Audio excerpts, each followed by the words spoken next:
Hello students, आज का हमारा लेक्चर बहुत इंपॉर्टेंट है क्योंकि आज हम स्ट्रक्चरलिज्म पर बात करेंगे जो कि एक वेरी मेजर थ्योरी है। और मैं आप सबसे रिक्वेस्ट करूँगी कि केयरफुली सुनें क्योंकि इसके पॉइंट्स अक्सर एग्जाम में पूछे जाते हैं। आज के लेक्चर में हम कवर करेंगे की कंसेप्ट और terms of structuralism, major contributors, then important works. तो चलिए शुरू करते हैं। सबसे पहले ओरिजिन और ग्रोथ ऑफ स्ट्रक्चरलिज्म। पहले ये समझ लेते हैं कि स्ट्रक्चरलिज्म है क्या। स्ट्रक्चरलिज्म एक इंटेलेक्चुअल मूवमेंट है जो कि फ्रांस में 1950s में स्टार्ट हुई थी। 1960 के अर्ली पार्ट में कुछ क्रिटिक्स का यहाँ तक बिलीव था कि स्ट्रक्चरलिज्म एक सिंगल यूनिफाइड अप्रोच है जो कि ह्यूमन लाइफ के लिए जो सारे डिसिप्लिन हैं उनको एम्ब्रेस करती है, उनको अपने अंदर समा लेती है।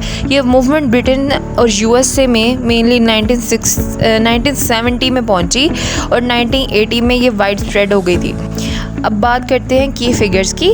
क्लॉड लेवी स्ट्रॉस 1908 to 2009 ये फ्रेंच एंथ्रोपोलॉजिस्ट थे जिनके वर्ड्स में पहली बार स्ट्रक्चरलिज्म की टर्म सोशल साइंस के रेफरेंस में अपीयर हुई थी। उन्होंने फ्रांस में स्ट्रक्चरलिज्म मूवमेंट को राइज दिया और दूसरे राइटर्स को इन्फ्लुएंस किया। रोलैंड बर्थेस और जैक्स डेरिडा ने फोकस किया कि स्ट्रक्चरलिज्म को लिटरेचर में कैसे अप्लाई किया जा सकता है। और जो फाउंडेशनल हमारे क्रिटिक हैं वो है फर्डिनेंड दी सशोर। स्टूडेंट्स, स्ट्रक्चरलिज्म की ओरिजिन मेनली फर्डिनेंड दी सशोर के वर्क में मिलती है। ये स्विस लैंग्वेज थे और मॉडर्न अप्रोचेस की लैंग्वेज के की फिगर भी माने जाते हैं और सशोर को फादर ऑफ मॉडर्न लिंग्विस्टिक भी कहा जाता है। इंटरेस्टिंग फैक्ट ये है कि नॉर्म चॉम्स्की को भी सेम टाइटल के लिए जाना जाता है। 19th सेंचुरी में linguistic scholars mainly historical aspect of language पर फोकस करते थे, मतलब लैंग्वेज का हिस्टोरिकल डेवलपमेंट, उनके बीच कनेक्शन और लैंग्वेज के ओरिजिन के बारे में स्पेकुलेशन करते थे। ये हिस्टोरिकल लिंग्विस्टिक और डायक्रॉनिक मोड यूज़ करते हुए ये स्टडी अक्रॉस टाइम करते थे। लेकिन सशोर ने अपने work a course in general linguistic 1916 में साइंटिफिक स्टडी ऑफ लैंग्वेज के लिए कहा कि यानी प्रेजेंट पैटर्न और फंक्शन ऑफ लैंग्वेज पर फोकस करना जो सिंक्रोनिक स्टडी कहलाता है हिस्टोरिकल स्टडी के बजाय। Famous gang of four of structuralism में ये शामिल होते हैं जिसमें लेवी स्ट्रॉस, लाकान, बर्थेस और माइकल फौकॉल्ट है। स्ट्रक्चरलिज्म के दो मेन फैक्टर्स हैं जो कि इसकी डेवलपमेंट में हेल्प करते हैं, लिंग्विस्टिक्स और मेथडोलॉजी। मेथडोलॉजी के बारे में टेरेंस हॉक्स कहते हैं कि मेथडोलॉजी हमारे प्रिमिटिव एंसिडेंट्स या एंशियंट ने क्रिएट की थी, हमारे एंशियंट्स ने क्रिएट की थी, लेकिन आज ये मेथडोलॉजीज़ हमें क्रिएट करती हैं और हमें मेथडोलॉजी को साइंस के थ्रू अप्रोच करना चाहिए। स्ट्रक्चरलिज्म की मेन डेफिनेशन को एक फ़िलोसोफर है सीमन ब्लैकबर्न, उन्होंने इस तरह डिफ़ाइन किया है कि it is believe that phenomena of human life are not intelligible except through their interrelations. These relations constitute a structure and behind local variations in the surface phenomena there are constant laws of abstract structure. मतलब structuralism ये attempt है कि हर चीज़ को सोशोरियन linguistic के term में देखा जाए। Things को सिस्टम ऑफ साइंस की तरह देखा जा सकता है, जैसे toys, tree, wrestling, poem. Sign consist करता है सिग्निफायर और सिग्निफाइड से। अब सिग्निफायर क्या है? सिग्निफाइड किसी भी वर्ड को कह देते हैं। सिग्निफाइड और सिग्निफाइड का concept is very important because ये स्ट्रक्चरलिज्म से प्रॉपर्ली लिंक करते हैं। सिग्निफायर मीन कोई भी वर्ड, जैसे कि अल्फ़ाबेट्स का particular arrangement. For example we see the word tree but word is nothing without a concept. So जो कॉन्सेप्ट या इमेज हमारे माइंड में बनती है उस ट्री के लफ्ज़ से वो है सिग्निफाइड, मतलब कि कॉन्सेप्ट इमेज जो सिग्निफायर रिप्रेजेंट करता है उसे हम सिग्निफाइड कह देते हैं। सबसे पहले आएगा एक साइन, जैसे कि टाइगर एक साइन है, लेकिन साइन किससे मिलकर बना है? एक सिग्निफायर और सिग्निफाइड से। So sign is equal to signifier and signified. तो स्टूडेंट्स, हमारे पास सोशोरियन लिंग्विस्टिक्स में 3 फंडामेंटल अजम्पशन आ जाती हैं। पहली है आर्बिट्रेरीनेस। इसका मतलब है कि मीनिंग चीज़ों के अंदर नहीं होता बल्कि बाहर होता है। देखो, जब तुम कोई चीज़ देखते हो, एक चेयर, एक बुक या कोई वर्ड, तो उसके अंदर मीनिंग स्टोर्ड नहीं होता। जैसे बैटरी में चार्ज होता है, मीनिंग कहाँ से आता है? हमारे दिमाग से। हम ह्यूमंस ने उन वर्ड्स को, चीज़ों को मीनिंग दिया हुआ होता है। चेयर को चेयर इसलिए कहते हैं क्योंकि हमने डिसाइड किया हुआ है कि चेयर के अंदर कोई चिप नहीं लगी जो कह रही है मैं चेयर हूँ। वर्ड्स और मीनिंग के कनेक्शन एक्सीडेंटल है। जैसे आपको लगता है कैट वर्ड में कुछ ऐसा है जो कि बिल्ली को रिप्रेजेंट करता है? बिल्कुल नहीं। इंग्लिश में कैट, उर्दू में बिल्ली, फ्रेंच में चैट, स्पेनिश में गाटो सेम एनिमल है लेकिन डिफरेंट वर्ड्स हैं। इसका मतलब ये कनेक्शन रैंडम है, नेचुरल नहीं है। एग्जांपल देखो, फूल वर्ड पहले अच्छी चीज़ थी, मतलब कि उसको स्वीट पर्सन या इनोसेंट कहा जाता था, अब बुरा लगता है। क्यों? क्योंकि अब उसे स्टूपिड पर्सन, वर्ड सेम है लेकिन मीनिंग उसका बदल चुका है। सेम रूल अप्लाई होता है कि word just sound and symbol और मीनिंग के बराबर है, जो कि हम डिसाइड करते हैं कि किसको देना है। बस यूजेज अगर आर्ग्यूमेंट से मीनिंग्स चलती हैं तो सोसाइटी डिसाइड करती है कि इसका इस वर्ड का क्या मतलब। उसके बाद सेकंड कॉन्सेप्ट है relational concept.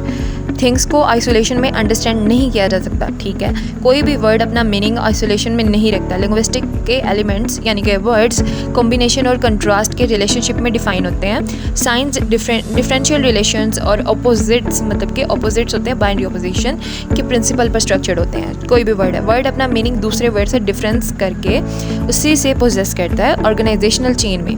For example cat word का मतलब सिर्फ इसलिए कैट है क्योंकि ये कैप या हैट से डिफरेंट है। सो चेन की एग्जांपल देती हूँ, जैसे कि होवल, शेड, हट, हाउस, मैंशन, पैलेस।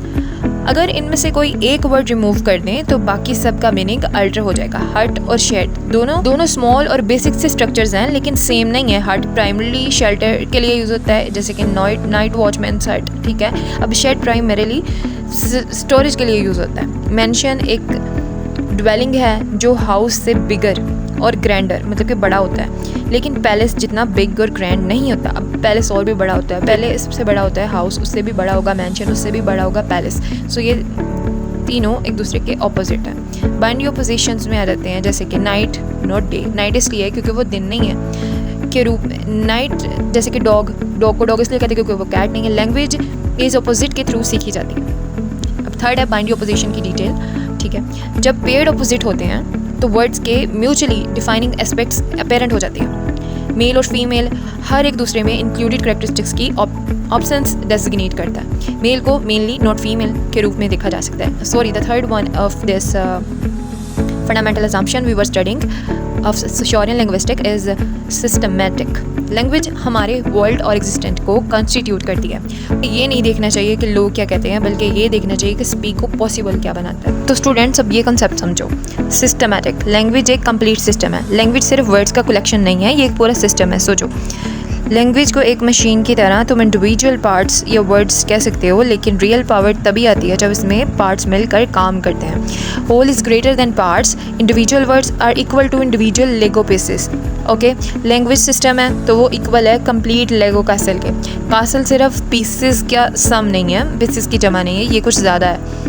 एग्जाम्पल, मैं स्कूल जा रहा हूँ, ये सेंटेंस 5 वर्ड्स नहीं है, ये कंप्लीट थॉट है जो कि ग्रामर के रूल्स, वर्ड्स, ऑर्डर और मीनिंग के रिलेशनशिप से बनता है। तो फोकस क्या होना चाहिए कि गलत अप्रोच लोग क्या बोल रहे हैं, इंडिविजुअल स्पीच एक्ट, ठीक है। सही अप्रोच ये होगी कि स्पीच को पॉसिबल क्या बनाता है, underlining system. Language is equal to invisible structure जो कि सब कुछ पॉसिबल बनाता है। ओके, सो हमारा फोर्थ कॉन्सेप्ट है एपिस्टीम। नॉलेज कैसे बनता है? नॉलेज लैंग्वेज के थ्रू ही बनता है, ठीक है। सिंपल सी बात है, तुम जो कुछ भी सोचते हो वो लैंग्वेज में सोचते हो, उर्दू में, इंग्लिश में या फिर body language. As you know the concept of love, तुम्हारे दिमाग में ये वर्ड आएगा, ठीक है। बिना लैंग्वेज के ये फीलिंग एक्सप्रेस नहीं कर सकते हो। ओके, अब 5 है सिग्नल डिटेल। सिग्निफायर और सिग्निफाइड, मतलब कि साइंस की डिटेल। सिग्निफायर का I have already told you कि ये वर्ड्स या वर्ड की जो शेप होती है या फिर उनकी आवाज़ होती है उसको कहते हैं, जैसे कि फ्लावर, FLOWER, ये सिर्फ साउंड्स और लेटर से बना है, लेकिन इसका कॉन्सेप्ट क्या होगा, सिग्निफाइड। अगर कोई इंपॉर्टेंट टर्म्स या इंपॉर्टेंट जॉर्गन्स हैं जो कि आपके लिए ज़रूरी है कि आप नोट डाउन करें, तो सबसे पहले आपको पता होना चाहिए कि स्ट्रक्चर क्या है। स्ट्रक्चर किसी भी अरेंजमेंट को, रूल्स को या सिस्टम्स को कहते हैं जो कि अंडरलाइन करती है लैंग्वेज को या कल्चर को। उसके बाद लैंग एंड पैरोल का concept, system versus practical use. Okay, और ये श्योर का बहुत इंपॉर्टेंट कॉन्सेप्ट है, so make sure to note it. Langue का मतलब है कि complete rule book of a language, मतलब कि लैंग क्या है, ये वो कंप्लीट सिस्टम है जो कि हर स्पीकर के दिमाग में स्टोर्ड है। Grammar, rules, vocabulary, pronunciation pattern, सब कुछ। ये सोशल प्रोडक्ट है, मतलब कि सोसाइटी कलेक्टिवली बनाती है। ये स्टेबल और सिस्टमेटिक है। जैसे कि मैं अब एक लैंग्वेज बोल रही हूँ तो मैं इसके रूल्स, सिस्टम, वोकैबुलरी, प्रोनाउंसिएशन सबको फॉलो करके बोल रही हूँ, जैसे कि Urdu language, okay, for example, और Hindi language. And the next concept is parole, जो कि इंडिविजुअल स्पीच है। पेरोल मतलब कि actual usage of language by individual, जब तुम एक्चुअली बोलते हो वो पेरोल है। ये कंक्रीट और फिजिकल है, ये इंडिविजुअल एक्ट है, ये वेरिएबल है, हर पर्सन डिफरेंट तरीके से बोलता है। जैसे कि जब मैं कहता हूँ आज मौसम बहुत अच्छा है, ये मेरा इंडिविजुअल पेरोल है, मतलब कि मेरा अपना ख्याल है। मैंने उर्दू में उर्दू के लैंग के रूल्स तो यूज़ किए हैं, लेकिन मेरा एक्सेंट, स्पीच, टोन, ये सब मेरा पर्सनल था। ये मैंने अपने एक्सेंट में अपने तरीके से बोला, ठीक है। अब मेन पॉइंट अबाउट पेरोल ये है कि ये इंडिविजुअल परफॉर्मेंस होती है, जो कि बंदा अपने सोच से बोलता है, अपने तरीके से बोलता है। ये कंक्रीट और ऑब्जर्वेबल है, ठीक है। ये डायक्रॉनिक है, टाइम के साथ चेंज होता रहता है, ओके।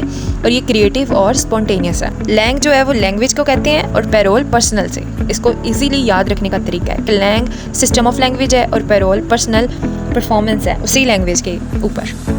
उसके बाद आ जाता है mainly the concept of semiotics, जो कि सेमियोलॉजी से निकला है, जिसमें हम साइंस को स्टडी करते हैं। मीन्स के सिशोर ने कहा है it's a scientific study of science, okay. उसके बाद discourse, that is very important, a bit difficult to remember, but make it sure that you have it in your mind. And discourse mean कि connected statements या narratives, जैसे कि literary, political, cultural, ये सारी एक दूसरे से किसी न किसी तरह से थोड़े सी डिफरेंस रखती हैं, लेकिन ये फिर भी कनेक्टेड हैं और स्टेटमेंट्स दे रही हैं। जैसे कि अगर मैं एजुकेशन के बारे में 10 सेंटेंस बोलूँ तो वो इंडिविजुअल सेंटेंस, वो एजुकेशन डिस्कोर्स है।